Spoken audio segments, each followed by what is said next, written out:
Bună, Leo! Bună! Hai să facem o figură care au făcut-o și cei de la Peugeot acum 4 ani când au prezentat modelul 208 electric. Da? Acolo prima valșă a fost cu piloți de curse pe traseu de curse. Acum traseu de curse e mai greu să găsim. Curse, da, pe traseu de stradă. O să mergem pe un traseu, zic că frumos, da? Ca să scoatem mașinuța asta în evidență. Și unde o să mergem, ca să știe și să povestim despre tot ce înseamnă 208, nu numai despre electric. Uite, o să mergem până la Bazoș, da? Așa. Peisajul e frumos, mergem până la... Da, vremea este excelentă. Și numai bine pe drum o să și povestim și de modelul de față și de variantele, toate variantele și de variantele termice și hibride care le avem deja pe 208 la ora actuală. Da. Sigur. Bun. Păi, let's go, hai să mergem. Varianta cu care suntem aici, varianta electrică, da? Și doi la mână, un confort foarte bun în habitaclu. Da, exact. Un spațiu suficient, aș putea spune, pentru o mașină mai compactă. Cum a spus și dumneavoastră, niște materiale premium de care și eu sunt... finisajele chiar, da, și calitatea scaunelor. Finisajele, calitatea scaunelor deja o duc spre o mașină de clasă premium. Exact, foarte important poate pentru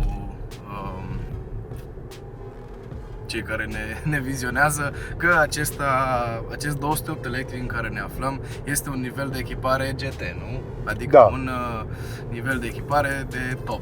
Avem partea de cruise control foarte avansată, o parte care ne poate și atenționa și ne poate frâna automat în cazul în care ne apropiem de prea mult de o mașină din față și este un mic risc de coliziune.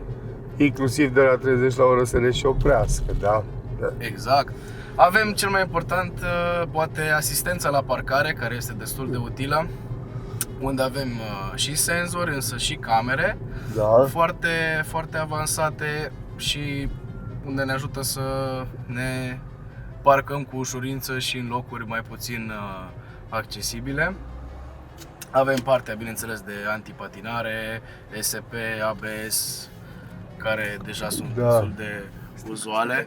Costurile acestei mașini sunt niște costuri reduse, deci atât din punct de vedere al combustibilului, cât și din punct de vedere al impozitării, mentenanță și așa mai departe. Deci dacă stau să ne gândim o revizie la o mașină de genul ăsta, la un an de zile costă undeva câteva sute de lei, da, să nu mai vorbim de mașina, să nu mai vorbim de mașina electrică care este cu 75 de lei, da. Garanția este dată timp de 4 ani, limita 100.000 de kilometri, însă se poate prelungi practic până la 6 ani de zile, limita 180.000 de kilometri.